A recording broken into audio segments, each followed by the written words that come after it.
दुर्घटनाग्रस्त भयो त्यो दुर्घटनाग्रस्त भएको देशलाई सम्हाल्नको लागि अब मैले यसो हेरेँ अरूले पारा ल्याउला जस्तो लागेन त्यसले गर्दाखेरि म आफै त्यहाँ माथि जानु पर्यो भनेर विचार गरेको छु होइन किनभने इमान्दारीको हिसाबले मान्छेहरूलाई चाहिँ हेर्दाखेरि कसरी ठगौँ कसरी खाउँ भन्ने मात्रै धेरैको दाउ रहेछ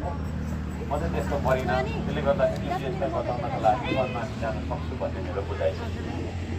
र म एक्लै जानको लागि चाहिँ तपाईँको चाहिँ एक्लै गाह्रो हुँदैन नत्र त प्लेनको टिकट काटेर गइहाल्छ बसमा जान्थ्यो तपाईँ हिँड्दै पनि जान्थ्यो तपाईँहरूले मलाई भोट दिनु भएन भने म त्यहाँमाथि पुग्न सक्दिनँ त्यसो भएको कारणले चुनाव चिन्ह माटोमा यसपालि चाहिँ हामी चुनाव लड्दैछौँ श्रम संस्कृति पार्टी जानु पार्टीको नाम मैले यति भने अब तपाईँहरूलाई मैले जबरजस्ती पनि गर्दिनँ बिन्ती भाउ पनि बिसाउँदिनँ मलाई भोट दिनु है भनेर मासु भात पनि खुवाउनु सक्दिनँ मसँग पैसा छैन भ्रष्टाचार गरिनँ त्यसले गर्दा पैसा छैन भ्रष्टाचार गरेको भए मसँग हुन्थ्यो होला है तर म भ्रष्टाचार गर्दिनँ भनेर चुनाव जितेर गएको मान्छे त्यसो भएको कारणले गर्दाखेरि अब म जस्तो मान्छेले इमान्दार मान्छेले माथि काम गरोस् यो देशमा चाहिँ होइन प्रमुख ठाउँमा पुगेर काम गरोस् भन्ने लाग्छ भने म मिडिया मार्फत सबै नेपाली दाजुभाइ दिदीबहिनीहरूलाई भन्न चाहन्छु पूर्वदेखि पश्चिमसम्मै चुनाव चिन्ह माटोमा हामीले उम्मेदवारहरू उठाएका छौँ हामीलाई भोट दिनुहोस् जबरजस्ती चाहिँ तर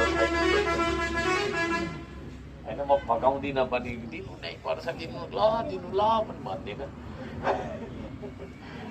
तपाईँहरूलाई ठिक लाग्छ अर्को साम्पाङ जस्तो इमान्दार मान्छे होइन वजन भएको भिजन भएको मान्छे होइन जाओस् जनताको सेवा सुविधामा काम गर्ने मान्छे होइन तपाईँहरूको सेवा गर्नका लागि त मैले 3.5 वर्ष त ढुङ्गै बोकेको छु संसारमा कसैले गरेको छैन त्यो चिज हो र त्यो खालको मन भएको जनताको सेवामा समर्पित भएको मान्छे चाहिँ माथि गएर देशको प्रधानमन्त्री बनोस् भन्ने चाहना राख्नुहुन्छ भने मलाई भोट हाल्नुहोस् होइन र माटो चिन्हमा नेपालीले हामीलाई जिताइदिनु भयो भने हामी राम्रो काम गर्छौँ भ्रष्टाचार हुँदैन होइन यो हाम्रो देशमा चाहिँ भ्रष्टाचार भएर पनि तपाईँको विकास भएको छैन हाम्रो बाटो नबन्नु कारण त्यही हो होइन अब यहाँहरूले श्रम बाटो छैन यो मजाले बनाउनुको कति हेर्दै मजाको लाग्यो मलाई यो ट्रेन होइन कि छैन खोइ यसो हेरौँ राम्रो बनाउनु होइन पानी चाहिँ कता पर्छ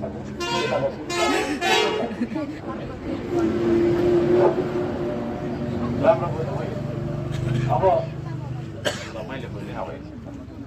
अब यो ट्रेन तपाईँहरू आफैले बनाउनु